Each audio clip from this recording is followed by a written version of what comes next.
Good evening, ladies and gentlemen. Happy Howlereen here, live in Montana in the Treasure State Arena. My name is Marcus Baylor, and to my right is Ryan Eastman. How you doing, dude?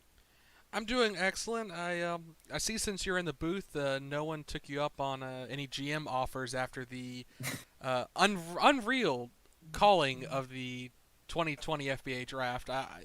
You will still. That's not gonna be let up for this whole season. I know you're gonna No, ride that high. yeah, it won't. It won't. I'm telling you this. I did actually get a couple of calls from a couple of teams, but of course, I turned them down because I enjoy being in the booth and discussing these games with you, Ryan. It's been such a pleasure to have you once again to start off this season here in Treasure State Arena as we kick things off with the Montana Howlers going up against the Bangor Tides this game. Yeah, a lot of storylines interestingly coming in this season with both teams. Both losing a couple assets, but also gaining some new ones, and we'll definitely discuss that as the game goes on. Especially since this is the first game of the new season, we have a long way to go before we make it to the playoffs. It seems like we were there just not so long ago, but it'll be by in a flash. Anything you want to say before we kick down to the floor? Well, all I have to say is that I am very excited for this year to go ahead and spearhead so many events that have happened during the off season, and I'm just excited to see how things play out as we start things here tonight, as we see the players go ahead and get things going for tip off.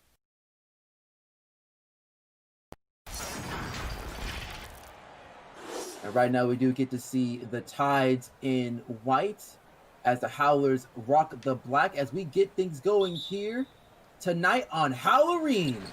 Yeah, both teams rocking custom jerseys for tonight's game. Yeah, we get to see Krista Rinstill bring it up the board. You know, she had a really good season last year. As we get to see a quick shot there, but it gets blocked there as the Tides are able to get the turnover as Tara lays it up and in. Yeah, and Krista starting at point guard this year is an interesting fact. Renue benched for Krista as we see block from Tara again. Ooh. But in its response to Mike Rising joining the team, and he is starting at shooting guard here tonight.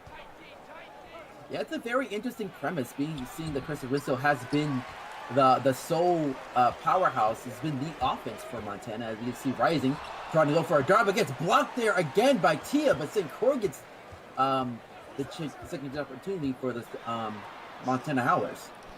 And Tia Tara lighting it up with the blocks already here tonight reminded me of the 2019 finals, the number of blocks she had. It's what got her the finals MVP for the Bangor Tides championship run. Yeah, right now Montana having a little bit of a cold streak, but St. Croix was able to steal that pass. It was a pretty reckless pass there on the Montana side. Well, on the Tide side. And once again, Tia Tara getting another rebound. Tia already racking up the boards here in the early going of this game. And Randolph trying to pass it up to Tia, but gets intercepted there. And right now, we can see Rising trying to take advantage, but it's no good. St. Croix slings it up and in. Of course, the Polar Bear is the one that does the best when the team has gone cold. Yeah, we do get to see the game tied up to a piece as Dant ends it over to Monkeybot. And we see Wildfire, who's having his final year this year. Well, he says that. Yeah, we get to see St. Croix first personal foul as Tia Tara gets to go on the board for two. And Lance announcing before the season started he planned to retire after this year. He's been in the league for 10 years, but he's still not crossed the 30-year-old mark yet. So I put a little salt in that, a grain of salt in what he's saying, because I could definitely see at the end of the year him still loving the game and coming back for another season. It's possible, but at the end of the day, he made his money in the league, as we just need to miss there for the Howlers side as Mockingbot's trying to drive it in. Gets double teamed a little bit there. Has to pass it up as Wildfire has it. But it would be interesting how he will treat this season as the year goes on, of whether or not he will be pulling through with the idea of retirement. As Zant hands it up to Terra, and Terra lays it up with the easy 2, as Bangor is now up by 4. Well, Bangor seems to think he's serious, considering they brought in McDonald Rambo from Lorraine this offseason. An opportunity for him to actually get a year to develop for a potential transfer from one starter to another. Yeah, and Randy showed a good defensive effort there, being able to get a good stop on the other end, but the Tides were not able to take advantage of that. Both teams with great defense. I mean, there's only 8 points here, and we've crossed 3.5 minutes in this game, and this is a far cry from, I think, last year's Howlereen, where we had a huge showing. Yeah, but once again, Tia Terra getting another good rebound as she hands it over to Wildfire. Running Wildfire surveying the field, going for a long range 2, but it's no good. Cresta gets the rebound. And she drives into the paint and unable to. Iverson. Good defense there. Yeah, for sure. As we get one more look, as Zant goes for a mid-ranger, but it's no good. And Lance with an offensive rebound, not something that normally goes his way. The ball just bounced into his paws. Defenders abound, but unable to pull it away from the Rabbit. Yeah, and Zant trying to lay it up and in. It is no good. Mike Rising has the rebound here, as he passes it up to Grandin. Grandin going for a mid-range, and it's good. Now, field goal percentage not great here tonight for both teams. In terms of also turnovers, I mean, obviously Montana struggled against Terra in the post with her blocks coming in big here in the first couple minutes of this game. Yeah, and do you think it's because of the size difference there? Because as we see, Montana has been quite smaller compared to Bangor. That could be the theme here of whether or not they could be able to win, is how well they can pretty much handle the size of other teams. I do think it's going to come down to St. Croix and Tia Terra in their battle. They're similar sized. Montana is going smaller. It's power forward. As we see Randy getting us started with a 3 here. First 3 of the night. Montana, like I said, is going small and power forward, 6'6" with Grandin. And Iverson's not that much taller, only 6'9". So there is a bit of a short play on both sides. It really is the 2 centers that are going to have to stand in on both sides of the defensive end. Yeah, and Tia Terra is really showing all of that in that last business. Rocketbot's going on for a long 2. And he's been one of the main answers scoring-wise for Bangor, as they are now up 13-4, a 9-point lead here for Bangor. Montana has to find something offensively to get things going.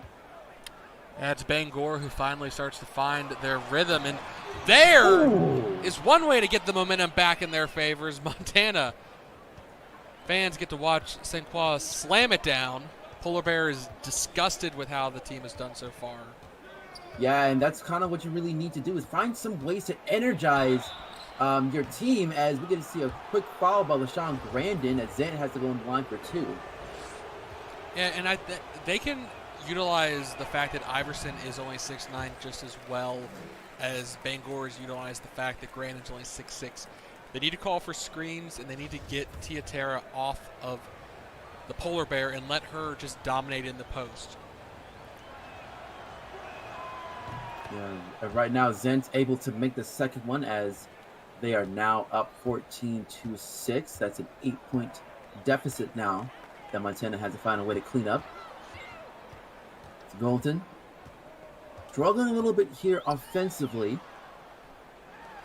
as Golden passes up to Brenstill. Cresta going for 3, and that is bread and butter when it comes to Cresta. Yeah, I really like the fact that they brought Rising in, and they're trying this Ren Still Rising setup, because the 2 of them could be the next Lawyer Sylvius 3-point shooting duo in terms of this team and what they can accomplish. And Mackenbach is just not cooling off at all here. Yeah, Randy, I believe that's his either 6th or 8th point of the game so far, and he has been on fire so far for the Tides, as Cresta is trying to go toe for toe with him, but is not able to get the lay in there against Wildfire. I think that's his 7th point. He had a 3-pointer and then a mid-ranger and then that close shot. And there we see Good turnaround from Tia. Again, good matchup there. Makes it a lot easier for the Possum to get that bucket. Yeah, right now, Montana is down by 9. They need to find something offensively to get going as they try to get a mid-range there. That could be the answer here, as they are now down by 7, 18-11.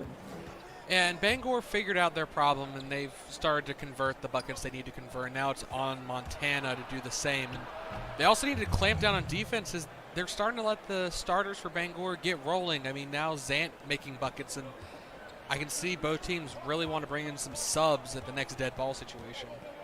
Yeah, I can imagine that so. I mean, right now it seems like the big answer as Red still gets an alley-oop pass. Receiving an alley-oop pass by St. Croix as they're now down by 7. And it seems like both teams are kind of relying on the paint and mid-range to be able to get some kind of offense going.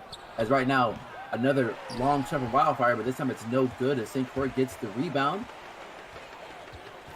Yeah, both teams hit a 3 so far tonight. I actually want to see Bangor as a true three-point lineup. They have a pretty scary lineup now with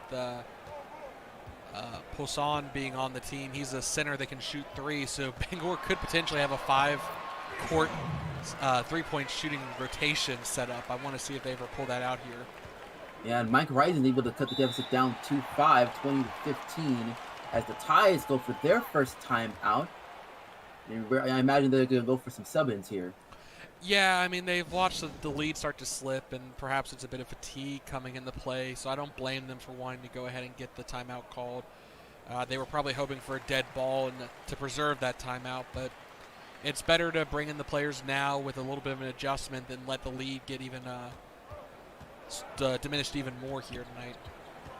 Yeah, right now we do see Purador's Quatch with the ball, and she is able to dunk it in pretty easily. There was literally no defense there well, on Montana's end. The Zebra just zigged and zagged and found an easy lane to the basket, and I mean, that's the veteran presence coming in. Yeah, and Doug Dawson's going for a long 2, and he's able to get it in as the deficit is now back to 5. And here comes Rainbow, the potential starter for next year. It'll be interesting to see what people do as Pura is able to get the quick shot in there. And here's my fascinating point. I thought Pura would have been the eventual successor to Lance. I mean, she has a few more years on her than Rainbow, so she has that experience.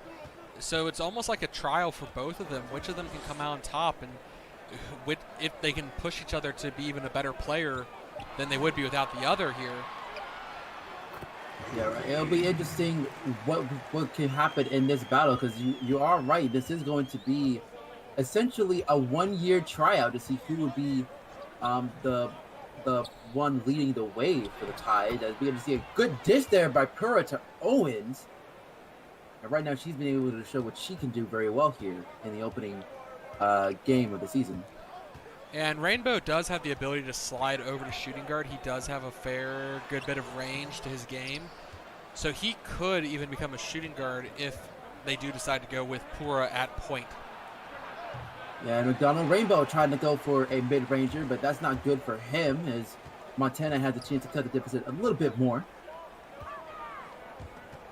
And right now we get to see Dunbrock gets the tough pass. It was a little rough there, but they're able to get some points out of there. Yeah, Dunbrock is a second-year player. Interesting to see if he sticks around after his contract comes up this next offseason. Yeah, and the Tides not able to get it down as Trent Mosley gets the rebound with Sean. Trying to look for some sort of drive into the paint. Spin moves and tries to do a layup, but it's no good. Good defense there by Rainbow as he gets the rebound. Right now, Rainbow dishes it over to Pura. Pura maybe looking for a screen here, and she does get it. Has a chance to get an open lane, but instead dishes to Poison. But it is no good there. It was a good effort there by Pura, giving that pass to a wide open Fur, but he was able to get it down as we had a quick reach-in foul by Namkaki, and that'll be his first personal of the game. See, and that was the exact play I was talking about. Poussin being able to shoot the 3. He's a rare breed of center, and teams are going to have to keep that in mind. That's a play, obviously. That was a design play to get him open for 3. and they're going to have to watch out for that. Yeah, and Cross tries to try to lay it up, but gets fouled there by Owens. So Cross gets to go on the line for 2. Be able to make the first one there. And that actually works in their favor because with the shot clock versus game clock, they'll have at least 8 seconds after Bangor's next possession. So Montana should have the final shot unless Bangor rushes it here. It's a possibility, but I would imagine they'll take a little bit of time. Purr goes for 3, but it's no good. So the shot clock is off. Doug Dobson has it, so they can take their time these last few seconds to possibly get an opportunity here as Cross tries to lay it up. Really tough shot, but it's no good, and Namkage gets the board. So Bangor will end up getting the final shot here to try and extend this lead.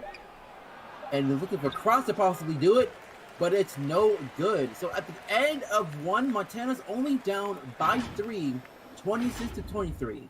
Tides lead it. Yeah, that was a little bit rushed from Cross there. She ended up leaving 8 seconds on the game quarter clock.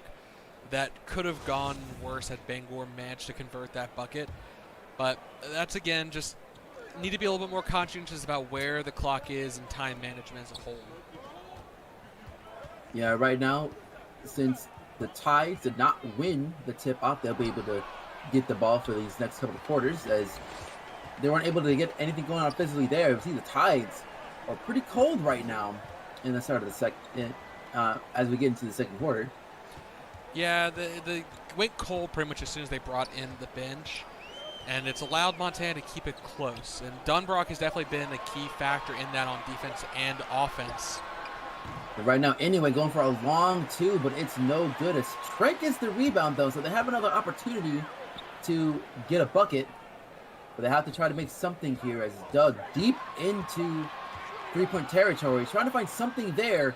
Tries to go for a quick finger roll, and he's able to get it down. And now they're only down by 1. They have a chance to take a lead here if they get a stop on the defensive end. Yeah, speaking of Inoue, what kind of impact does it have being a starter for many years and then suddenly finding yourself game 1 being a bench position?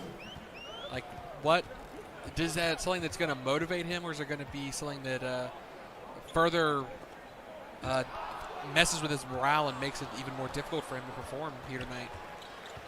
Yeah, and it really depends on his work ethic, as Perodoro was able to get the steal there to give the Bangor a chance to extend this lead back up to 3 or possibly 2 possessions, as Rainbow has it and tries to go for a long 2, and he gets it done. But yeah, going back to Inoue, it really just depends on the mentality that you have as a player. I think that Inoue is really known to be one of those who does grind every step of the way, so he probably will use this as motivation to possibly get that starter position back, but if not, possibly look to be a starter elsewhere.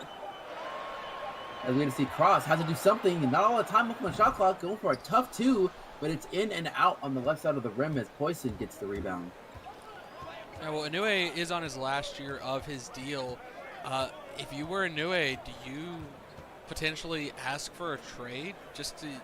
Inoue is not necessarily young. He's been in the league for 6 years. The number of years he has left in his prime is going to be limited. Do you go for a trade now, or do you just sit it out and try and grind out back to the starting lineup? Well, I believe that for Montana, they would love to get a trade because any sort of assets they can get out of a player is a good thing. But it's just really risky because of the fact that a team has to have a lot more faith in re-signing you and being a long-term effort, as we're going to see a quick miss there from Montana as Owen gets the rebound. It's going to be really difficult to really see if they are willing to go for that drive, as Rainbow gets a quick 3, and just like that, Montana is now down by 8. Yeah, 3-point game starting to become a factor here tonight. Montana needs to answer back with a few of their own. Yeah, right now Ren could be the answer there, but instead he goes to get a good screen there, but it's no good. Hit the side of the rim, but Mosley tries to clean it up, and it's good. Trent Mosley has been a very good He's been really good on the bench for a lot of teams here. Being a little bit of a journey first. As we see Owens lay it up, and it's good, and Cross draws him for a foul. Yeah, Trent, what is this? His sixth team he's been on? Yeah, yeah, he's been a little bit everywhere in his career, but every team he's been on, he has been a very serviceable big bird, no matter what team he's on. So being able to be the one to go ahead and get those much-needed rebounds is very important. But we get to see a quick turnover there for the Tides. Wildfire to pick it up, hands it over to Owens, tries to lay it up in, but it's no good. But Tara is able to get the rebound and draw the foul as Golton gets another personal there. And well, at the very least, Trent is locked in for another this season and next. Might finally actually have a chance to sit down and develop some roots. He's only a 2014 draftee. He's been on a new team pretty much every year. Sometimes 3 teams in a single season. Whereas on the other side, you have Owens. Oh, goodness, I got to stop there. Blackburn, the rookie, slamming it down. That's a really huge, much-needed answer there for Montana as they're trying to find a way to cut the deficit down within single digits. But Lance trying to find his way in there, but gets blocked there. Good defense answer by Montana as Rising tries to lay it up, but it's no good. And Montana has the height. Blackburn, 7'5". Barnaby Dunbrock, 7'4". They're just going with a much faster lineup, and I wonder if that might change depending on who they're playing. I mean, I can imagine against maybe Seattle, for example, trying to bring in a little bit more height to the game to counter Seattle's game. Yeah, right now, the Bangor is not able to try to extend their lead as Montana gets the rebound. Right now, Rising has a bit of a lane. Goes for that mid-range shot, but it's no good. And Rising struggling a bit here. He is new to this team, and Lance, wide open lane to the basket. You can't leave him that open. Yeah, that was way too easy for the savvy veteran. I mean, I know he's lost a little weight, so he's probably even a half-step faster than most of the players are used to, but even in his not peak weight, that was way too open. Yeah, and Tyreek Murphy, the rookie, is able to lay it up and cut the deficit back down to 10, 41-31. Lance dishing it over to Zant. Trying to find a good screen there and does so, but not able to get it down as St. Croix gets the rebound. St. Croix hands it over to Mike, and Mike wide open for 3, but it's no good. And the cold streak continues for Mike as we see Divakovic, excuse me if I said that name wrong. I'm pretty sure lay we it all up do. and in. Right now, Rising hands it over to Tyreek, young rookie. Dishes over to St. Croix, and good dish there as they able to get the deficit back down to 10. Yeah, St. Croix needs to get more involved, but Tia, she just wants to answer back with one of her own. Yeah, and once again, we do see that matchup being a really huge factor here for both teams. Howler has to call for a timeout to see if they can find some kind of answer defensively against the Tides. Yeah, Tia Tara moving over from power forward to starting center after the departure of Raul Kadane. Going to be a lot more pressure on her this season, as we have stated, with if Bangor goes with Iverson at the 4, Tia's going to have to be a defensive anchor. Well, she was doing very well here as Tia Tara was able to go toe-to-toe with St. Croix as Zant goes for 3, and it is good. Bangor is just bullying them from the perimeter at this point, up by 15. 5 minutes to go in the second quarter. Yeah, they need to find a way to stop the bleeding offensively and really try to find some kind of important stops to get back into this game as Golton looking for a quick screen, able to get some open a little bit, but Tia Tara was right in his face as she's be able to get the rebound. And right now, Lance going to survey the field, looking to probably drive into the paint, but it's guarded pretty well. Hands it over to Tia. And now Zent has it. Not all the time left, but a good dish there by Zent as Ziatara gets to lay it up and in. You got to put a body between the basket and the possum if you don't want to have her run you over like that. Yeah, right now it just seems like the Tides are really centering Tia into the as the offensive piece, and Divakovic gets a huge block there on the other end. Montana has been struggling so far as they're down by 17. Yeah, Bangor finally got into a good rhythm, and now Montana's been trying to find their own gear here, and that probably comes into play the fact that Regulus being gone, moving to the Biloxi Voodoo. They need to refine their center and kind of how they position themselves. They got a lot of changing moving parts. Krista now having to learn how to be the point guard role. They've got a new player in the roster in Rising, and Golton being moved up from the bench to a starting position. It's a lot of players that need to gain experience quickly at their new roles. Yeah, it's going to be a couple of growing pains here for these next couple of weeks for this team, as they were able to get a stop there, a much needed one, as Cressa goes for a long three, but it hits the side of the rim, and Divakovic is able to get the rebound. Yeah, she just didn't set up there. I know she was trying to get it off quickly since the defense was in transition, but if she has a much more sturdy base, it'd be better. Now, this is a good opportunity here, but she slows it down instead. Yeah, and this time she has it up to Golden. Golden trying to go for a tough shot, but it's good there. Had two defenders on him, so that's pretty much what a good way to get your confidence going in this game. Yeah, he needed something there. And Lance blocked by the Blackburn. 7'5", he has long wingspan. It's very easy for him to look like he's out of the distance, but still make contact with the ball. And that's one way Montana can get back in if they can only convert on offense. Yeah, that's the big thing, is a defensive style would be good for a transition to a good offensive splash, but that's been really the main problem here for Montana, is once again Bangor gets the score on that last possession. And right now we get to see St. Croix tries to go for a quick finger roll, but she's able to get it in. So right now they are trying to find a way to get that thing back within single digits, as they are down by 13, 52-39, as we're about to hit the 2-minute mark for the first half.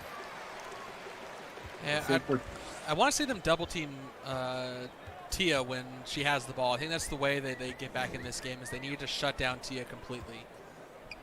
Yeah, try to have someone else get an answer. As Blackbird able to get it down and draws the foul on Desdemona Iverson.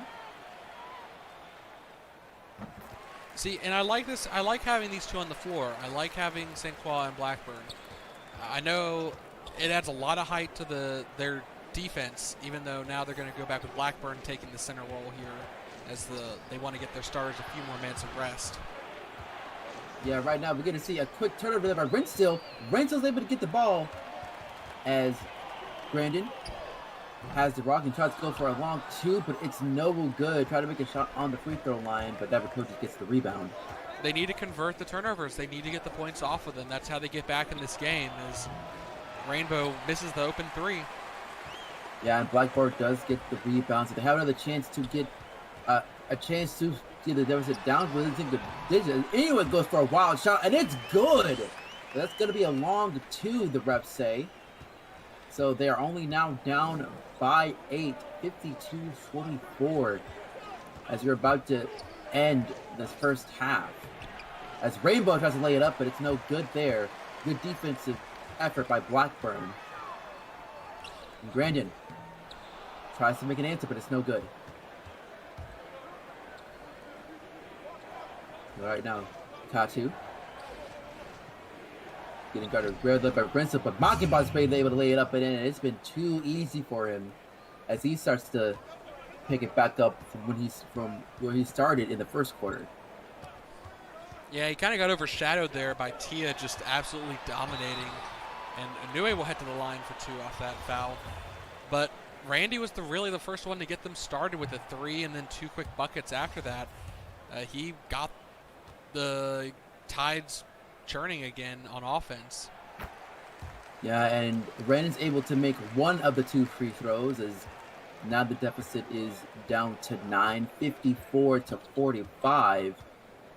And so right now, a good thing to end in the first half is to find out the defensive style there if you're Montana. And that's not really the way you do it as Grandin gets his second personal. And we get to see Jason Owens go on the line through 2. Speaking of a journeyman, the Skunk has had an interesting career. Only a 2016 draftee, was drafted by Bangor, but traded within his first season and then bounced around the league between multiple teams. Ended up taking a year off from 2018 to 2019 in the D League before being brought back to Bangor in 2020. It's been 4 years since he was last here.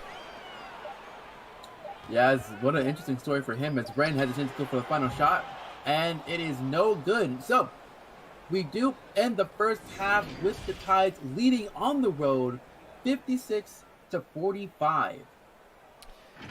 Yeah, and we'll dive into the stats in a second, but the Montana coach needs to get the team rolling again. You can see there the field goal percentage has been the main factor, 38% to 50, and that's just an unwinnable situation. You need a lot of turnovers to make up that difference, and I just don't think Montana's defense can get it done like that, so the offense needs to pick it up here as we dive into the stats. We will take a look first at the Montana Howlers. Yosef, 2 points, 1 rebound, 3 assists, and a steal. 1 for 8 from the floor, though. St. Croix, 10 points, 8 rebounds, almost to a double-double, shooting pretty well from the floor and has a steal as well. Rising in his debut in the regular season, 2 for 9, 4 points, 2 rebounds, 3 assists. Grandin, 1 for 6, 2 points, 1 rebound. Renstill, 5 points, 4 rebounds, 2 assists, and 2 steals, and made a 3-pointer earlier. Needs to probably start shooting a few more of those and get the team back in it. And Nue, 3 points, but nothing else in his short time on the floor. Blackburn, perfect from the field, 5 total points, 2 rebounds, and a block. And Dunbrock, similar, 2 for 2, 4 points, 1 rebound, and a block. Dawson, 4 points, 1 rebound, 2 for 3. Blackburn and Dunbrock maybe need to get a few more minutes, and as they're feeling hot tonight. Mosley, 2 points, 5 rebounds. Murphy, 2 points, a rebound, assist, and a block as well for the rookie. Cross, 2 points, and missed all 3 of her field goals. Now, Mackenbach, perfect from the field, 4 for 4 with a 3-pointer, 9 points total, 4 rebounds, 2 assists, and a block. Lance Wildfire, 2 for 7, 4 points, 1 rebound, 3 assists. Zant, 2 for 9, but made a 3-pointer, 6 total points with 2 assists. And Tiatera already with a double-double.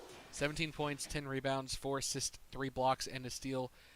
If she turns up those assist games, she could get to a triple-double here tonight. Iverson getting it done in the rebounding game, hasn't taken a shot. Rainbow, 7 points total, an assist and rebound. Kalsig, 1 rebound, 1 assist, hasn't taken a shot. Diva Kuzic, 2 points, 3 rebounds, and a block. Porodoris Kust, 4 points, 1 assist, 2 for 5. Kuach, can't speak here, first game back. And Poisson, 2 rebounds, missed his 1 shot attempt. Jason Owens, perfect from the free throw line, but 7 total points, a rebound, and an assist. And Katu, in only 2 minutes on the floor, has put up an assist in his limited minutes. And we'll dive back into the second half here. Montana down by 11. See what they can do to get back in this game. Yeah, that's really going to be the big answer here. And I have to say that the Soul Focus is trying to find a way to slow down Tiatera, and they're able to do it there. Because right now, the battle between St. Croix and Tara, you got to say that Tara is winning that battle long run, but Tara gets her first personal.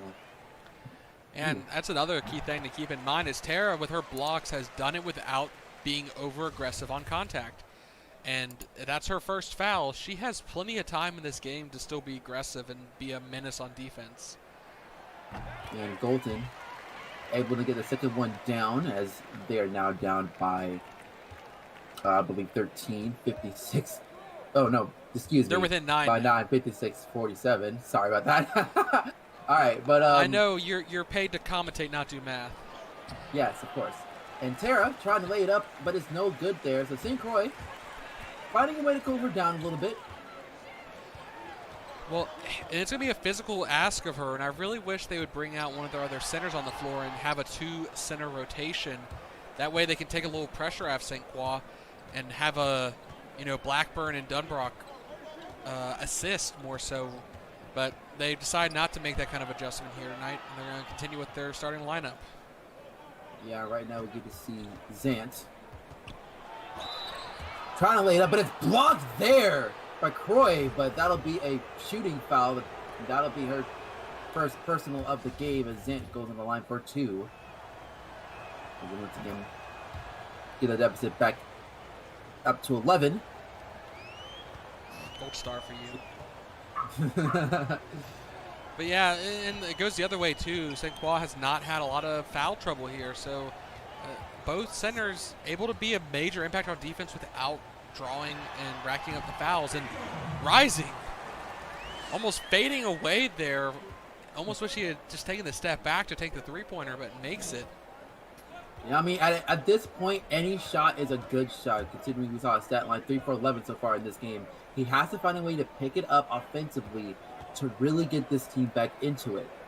And right now, Wildfire really taking his time. Going for a long 3 there, but it's no good as St. Croix once again gets that rebound. And she hands it over to Grandin, and Grandin slams it home.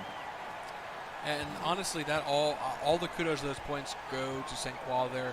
As you saw, Tiatera actually backed down from the post. The polar bear was that much of a hindrance. And finally, Tiatera are going to maybe get a bucket here, but decides to dish it back out. And Wildfire going for a 3, and this time he's able to make it, and it guts the deficit down to 10. Well, increases the deficit. 51. Yeah, no, that was good play from Tiatera to get under the basket. Yeah, and Tiatera is able to get the rebound that time, as once again the Bangor is not able to convert. Tia dishes over to Zant. Zant's really trying to look for something, but gets fouled there by St. Croix, and that is her 3rd personal. And they are racking up kind of quick for her as Zant is on the line for 2 as he makes his first one. Yeah, I take that back. Now she might start to be a little concerned. If she gets one more called on her in the next couple minutes, they might actually have to bench her just to make sure she's there in the 4th quarter. But assuming she can play the rest of the quarter without any foul trouble, I expect her to play most of the rest of the game, honestly, because of how dangerous Tiatera has been here tonight. Yeah, and it's going to be it's been a tough ask for St. Croix. I can't imagine anyone else having a lot more success than her, as we do have the game back down to 10, with Montana making that last score. Zant trying to look for something into the paint, but it's no good, and Cresta somehow gets the rebound over Tia. Yeah, Tia had to avoid getting called for over the back there, because if she had leaned even a little too far over, they would have called it instantly. Sometimes being small has a slight advantage in the rebound game because of the players' fear getting called for the over the back. Yeah, right now Cresta has an opportunity to see if they can cut the deficit down to 8, but gets blocked there in the shot clock violation. I believe that was Tiatera that put her paws on that on the ball that time. So once again, a good defensive stop there for Bangor as Quatin Poison is able to get onto the on the court for the Tides.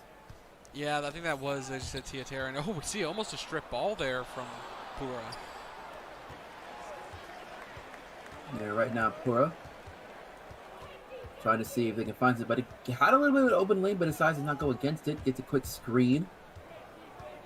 Going back deep to the 3-point. Had to do something with this ball. Trying to step in, but it's no good.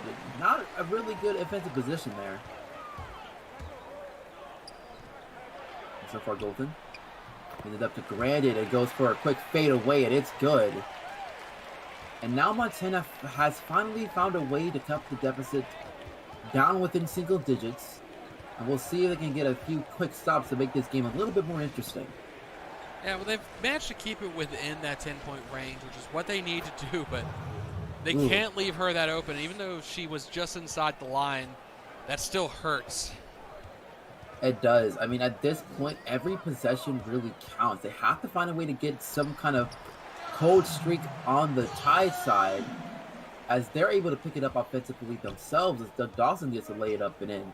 So right now, it's got to be, how are you going to find a way to get those important stops on defense so you can get a run going? Well, fouling is not the way to do that, as we'll send Pura to the line for 2. You're right on that. We do get to hear the boo birds there from the Howlers fans. Not really liking what they're seeing right now when it comes to their team, as Pura is able to go for the first one. Well, just as you start to get a little hope that maybe they'll be able to cut it down to a 2-possession game, they get to watch Bangor just gets into the charity stripe again and again, and that they've made a fair number of buckets here tonight from the free throw line. Zant, I know, had 4 for 5 so far tonight. Yeah, and that's kind of one of the other important things when it comes to this team of St. Croix. Has to back it up, trying to go for a long 2, and she's been able to get that down. A very rare sight to see, but it's very beautiful nonetheless, as they now have the deficit back down to 8, 59 to 67. It's Tia. We're going to find an answer back, but it's no good as St. Croix gets the rebound. St. Croix looking over the cross. Passes up to Dawson. Right now, they are looking to see if they can find any sort of answer here, as Dawson is not able to get the mid-range shot, as Rockenbach gets the rebound. Ooh, and Tia slams it down. Tia Terra with authority. Yeah, St. Croix. Go ahead. There's not a lot of things to root for after that ferocious dunk. But Doug's able to answer back with a nice mid-range shot there into the paint, as they're now down by 8 once again, 69 to 61. One of the things that they really need to do to find a way to stop the Tides offensively, as Zan tries to lay it up, and was a good defensive effort there on Golton's. Honestly, I want to see them maybe sub out Golton and move Grandin into small forward, because honestly, they need more size in the post to knock him down and actually put up a good defensive effort down low. Because right now, Poussin being in is not going to make the post any easier for Montana to defend. Yeah, that's a really big thing, because as I said, the size may be the big key here for both sides, as St. Croix is able to get the rebound there after a good defensive stop. So they are getting the stops needed. Now they just have to find a way to get a streak going offensively so they can really make this game interesting. Golton. They so wanted Mike Rising to have been there instead, because that would have been a wide open 3, or Krista. But he fights it down to the post. I'm impressed, able to get that bucket to fall. And look at the difference in the field goal percentage this half. Yeah, it's much different at the start, as Quads tries to catch it, but it's paused up on the line. No, they called timeout before she did. Oh, they called timeout? Okay. So they were very lucky there, because that would have been a disaster if they have a very unforced turnover. Those really I think she was dancing on her hooves trying to call timeout because she was going to fall over. I'm impressed they even managed to hold on to that possession there. Yeah, and Quad found a way to make something out of nothing as she draws the foul on Anyway, and once again, the Boo Birds making it very loud and clear. They're not a big fan of that. That's the only thing that's kept this lead for Bangor, is the free throw line trips. As we see, they've only made 3 buckets here tonight in the second half, and 6 points. They should be sitting below 60 then, if they are right at 60 if that was the case. Yeah, the game would be tied without those free throw shots, and as Pura is able to make the first one. I want to see at the end of the game what that differential is, and if that was the major factor here tonight of who ended up winning. Because if Montana can keep it hot and Bangor continues to struggle from the field, Montana can make up the deficit here, but I feel like they have a limited window to do so. Bangor is not known to go completely cold for a whole game. Yeah, that's not something that they are known for at all. As once again they get to see Pura try to lay it up, and It's no good, but once again, another foul drawn. Pura is just really camping at the free throw line at this point. Yeah, Bangor is milking the charity stripe for everything it's got. I mean, they're almost about to push it back to a double-digit lead here, and they've only made 3 buckets this quarter.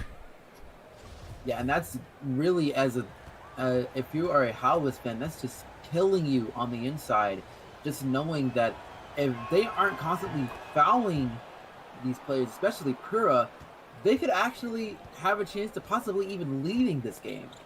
Yeah, death by 1,000 paper cuts. Yeah, and right now they do need to find an answer offensively to try to get once again. They do that here with Donbrock laying it up again with a good dish by Inoue. And right now they cannot afford to foul again. I was going to say, stop and don't foul, and stop letting them take threes. Because Bangor has been good from the three-point line. They need to play tighter man-to-man on the perimeter. And I know that's tough with Bangor considering they have so many different players that can shoot the three here. But Montana can do as well. Yeah, and right now we can see a quick layup there from Tyreek Murphy. Right now the rookie is perfect from the line, but only scoring twice so far this game. And Pura wide open in the lane, going for the easy dunk. I don't know where the defense was on that possession. I think they were afraid of the three. And that's where this is Bangor's conundrum. If you put too much pressure on the perimeter, it opens up the post. And with how fast the Tides can be, it can be absolutely devastating as they drive to the paint. And Inoue. Ooh, very close to there, but anyways, he tried to go for a quick layup, but he gets stripped on the way up. Good defense there by the Tides, and once again, Pura trying to lay it up, but it's no good. Mosley gets the rebound. They were lucky that there wasn't another score there. Pura really has been the main go-to scorer here in this stretch, as Murphy goes for 3, and it's good. Much needed 3 there. Yeah, the rookie's stepping up now. That's if he's starting to feel it, he needs to keep taking those shots. Yeah, right now Jason Owens trying to lay it up, but it's no good as Dawson once again gets the board. Dawson hands it over to Tyreek. That's probably who you want to see get it, but he loses it to Jason Owens. Very costly turnover there as Owens brings it back a little bit. Tries to find something going in the lane. He gets fouled there by Mosley. Mosley, this isn't hockey. You can't body check someone. I'm almost surprised we didn't get flagrant 1 there. That wasn't even like hands. That was straight shoulder to the chest. Yeah, that was a very dangerous thing done by Mosley, and I do agree with you. That probably should have been a technical. Or flagrant at least. And right now, Owens is able to make the second one as once again they are now up by 10, 80-70. So once again, really the main storyline has been here, making too many costly fouls there on the Howler side. As Ren is able to get the lay-in as they get this back down to 8. And look at the field goal percentage in both halves. If you look at that, I would say that Montana is leading, but is having to tie this game up and possibly be in the driver's seat. They should be. I mean, again, it's come to the fouls, and it's on Bangor being aggressive and initiating contact, but also now it's starting to be frustration coming out from Montana. That Mosley foul was 100% him just being frustrated, and they need to get it done on the other end and try and even that deficit. Well, they have a chance to get some charity stripe love on their own as Namkanki gets hit with a personal. And Montana was able to get the first one. Don Brock is looking to get his second here. And it's good. So even though the fact that they have been giving up a lot of fouls, they're still down by 6. And as you can see, 12 free throws made in the second half compared to the Howlers 4. And Don Brock's able to get the steal there. If those 12 points hasn't happened, you'd say this is a very close game for both teams as we get another shot there for the Tides being done. Yeah, I mean, if you wipe before that last shot, if you even said, okay, they made like 1 or 2 foul trip lines, the game would be a 1-possession game. So the fact that it has just gone so far off the rails in terms of the free throw difference, that's been the deciding factor here so far tonight. Yeah, it's pretty much going back to the whole idea of discipline. How disciplined is your team when it comes to these situations like this? And right now, Montana has not been doing very well in that regard. As Rainbow hands it over to Iverson. They don't have a lot of time left on the shot clock. They got to do something here. It's Katu. How to go for a desperation three, and he makes it. Really good concentration in the final second of the shot clock as Montana has a chance to get the final shot here in the third quarter and see if they can cut the deficit back down to single digits. Yeah, that actually was kind of a heartbreaker there. That they were looking like they were going to go into this final quarter within 8, but that three-pointer puts it back to 11, right where we were at the end of the first half. Montana finds itself down by 11. And that's kind of been the really key moment here as we get to start the fourth quarter. 85-74 so far as we head into it.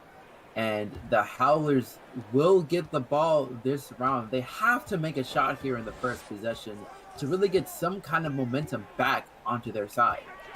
Well, they've had the field goal percentage. Like, that's not been the problem here tonight in the second half. It's been the good cleanup from Blackburn there, too.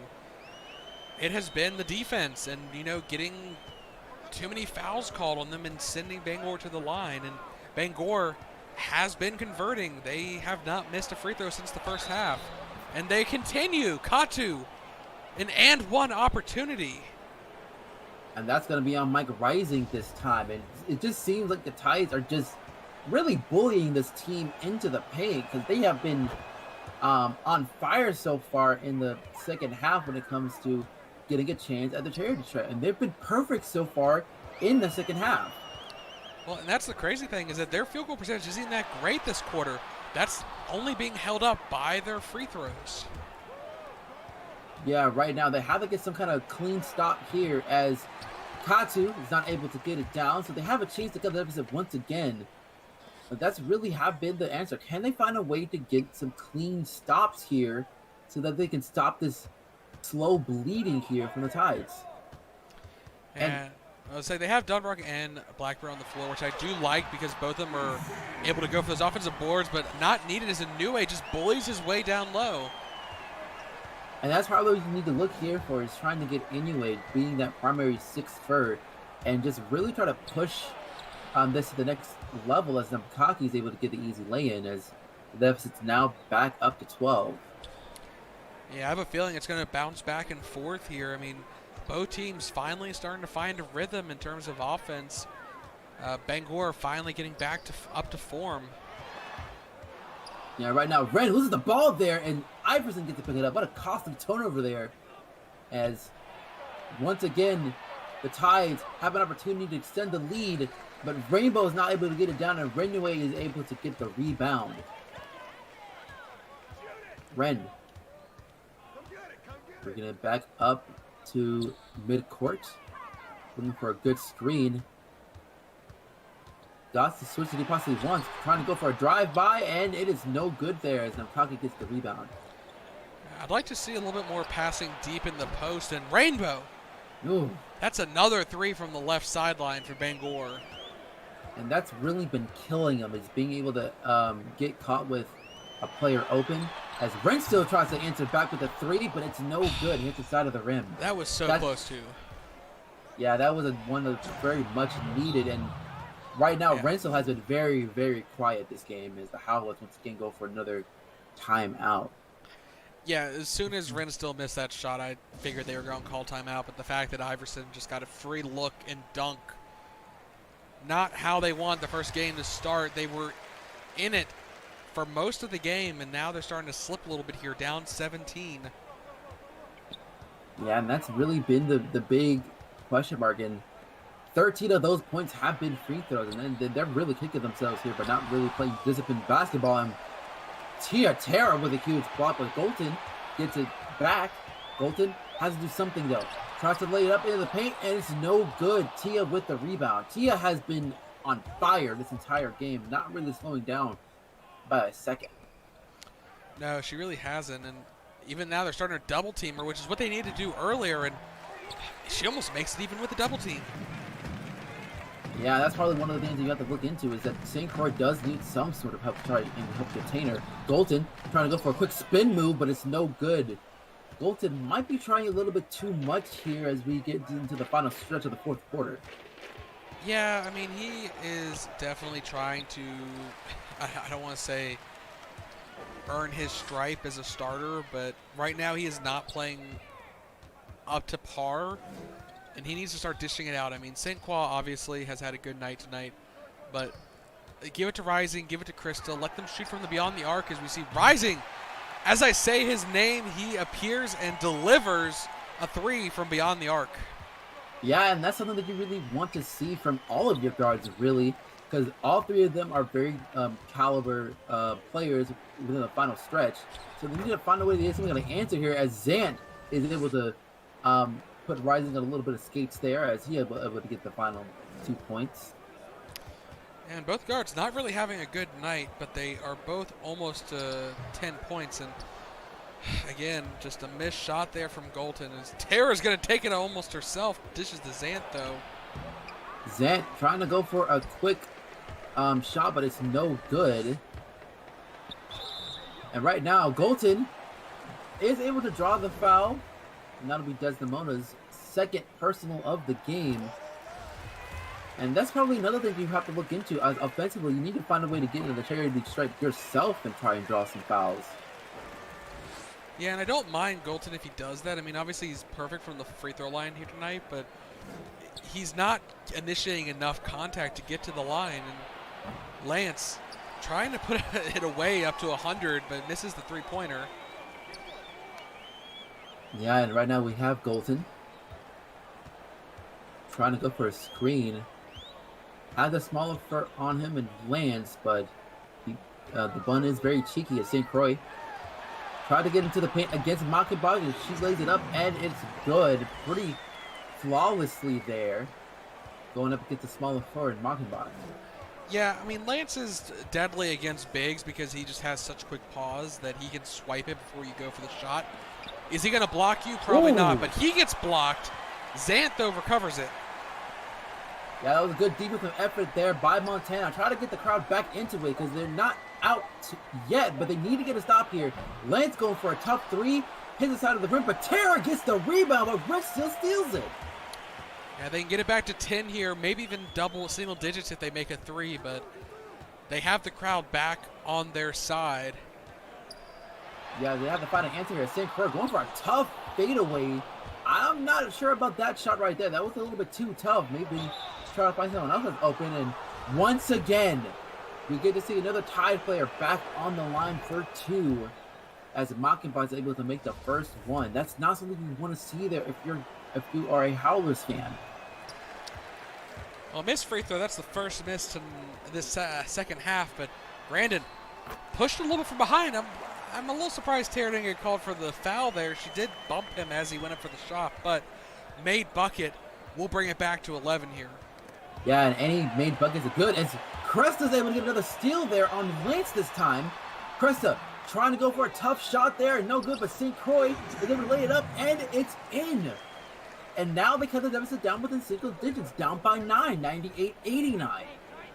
And if I was Bangor, I'd call timeout here. You let a lead slip, and it's starting to evaporate now. Listen to the crowd. They are in it. And once again, Lance not able to make that three-point. Rising and over to St. Croix. St. Croix trying to find a score, but it's no good. Tara with the rebound. And right now, Wildfire has a chance to try and clean things up, but once again, hit the side of the rim. He's open, too. It's just not falling right now for him. Yeah, it's been pretty cold late in the stretch. It's Golden once again. Has the rock deep. Anyone but Golden. Anyone but Golden. Golden's trying to lay it up in it, but it's no good. He had an opportunity open. Right now, Tia hands it over to Wildfire. Wildfire goes for 3, and that is good. And third time's the charm. Yeah, and right now, that may be the dagger here, as they still have a lot of time left, but they need to find a way to get some kind of things going offensively and get a cute stop, but that's not what you want to do there. As Rising was able to get the pickup, pass it up to Grandin.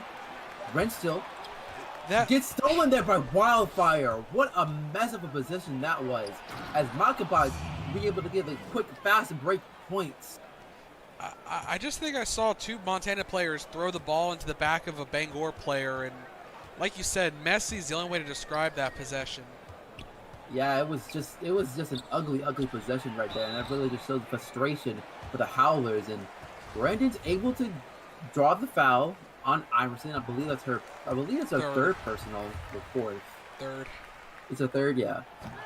And Brandon's able to make the second, so they're only down by 12, but at the same time, they need to find a way to clean themselves up, both defensively and offensively. And they have to start here and now. They cannot afford another score by the Tides. Especially a three. They have to be very mindful not to leave anyone open. And Randy, as I say that, he lands the dagger. He faked in like he was going to drive and then just stood up. And the defender completely fell for his fake.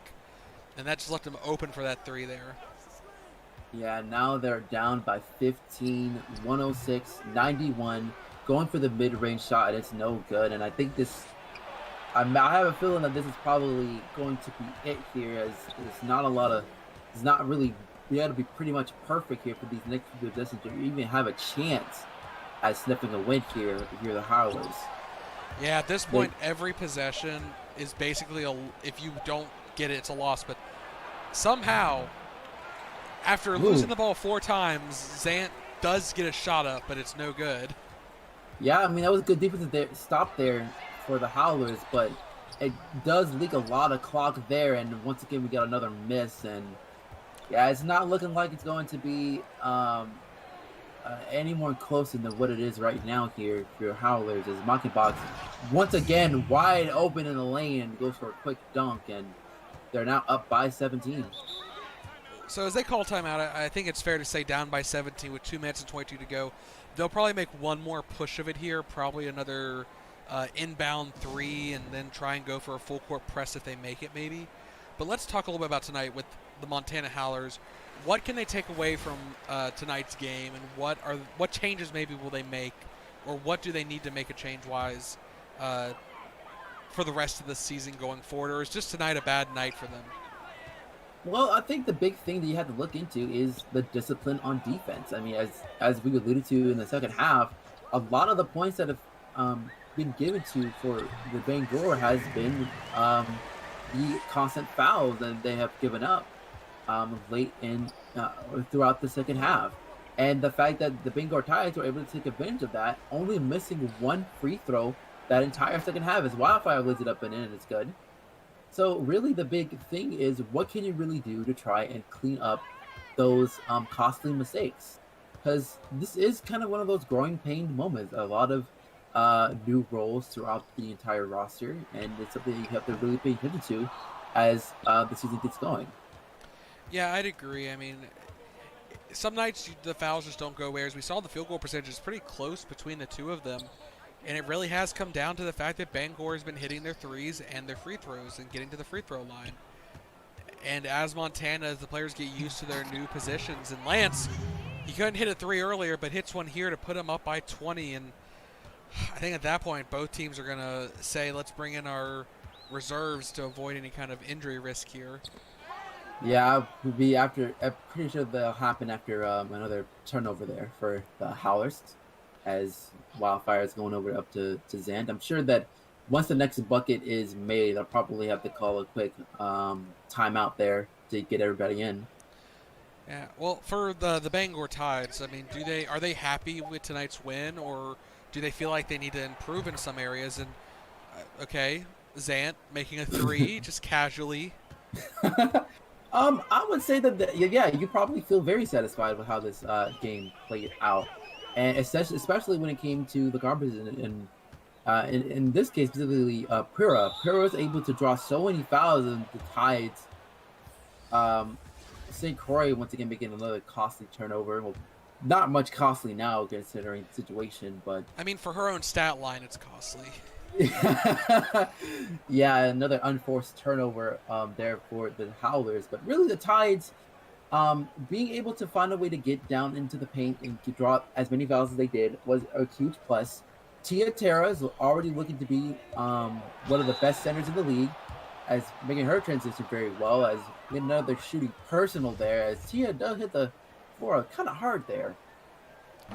Yeah, Tiatera might be an arguable all-star, maybe even defensive player of the year based off tonight's performance.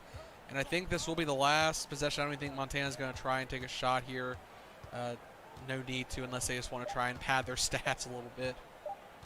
No, I think this is be it as they are able to walk down the clock as the Tides are able to win it 119-93.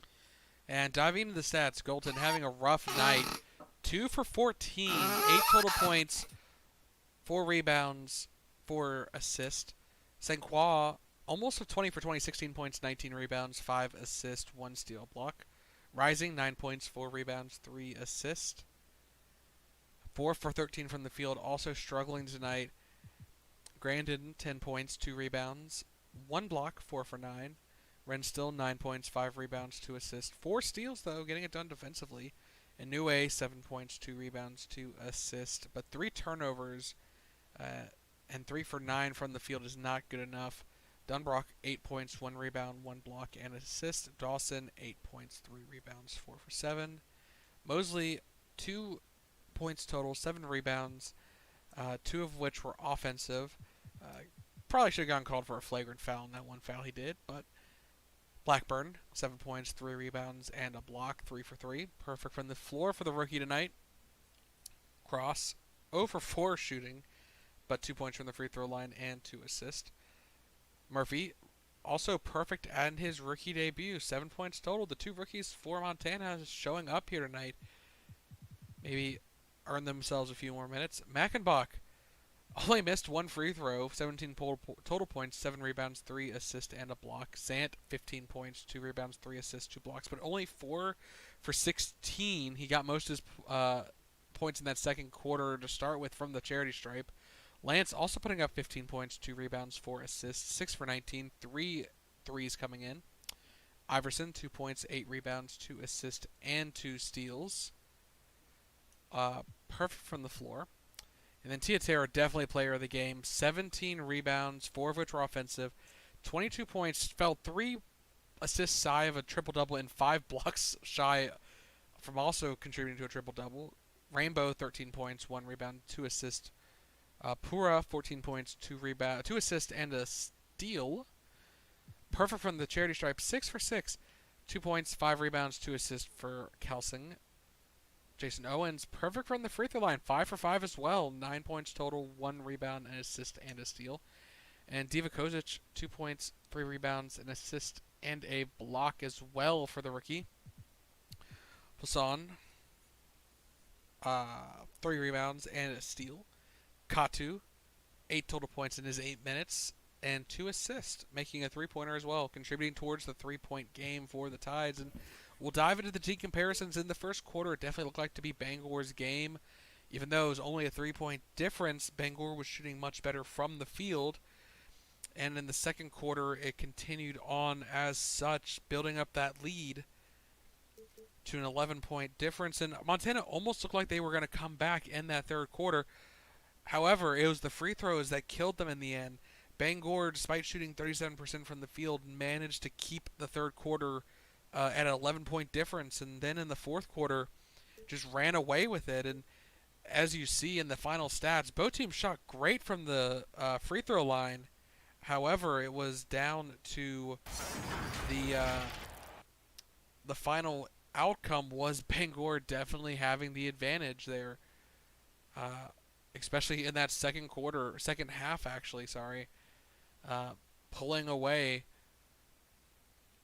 and making it out of reach. As we see there, a 10 free throw differential between the two of them.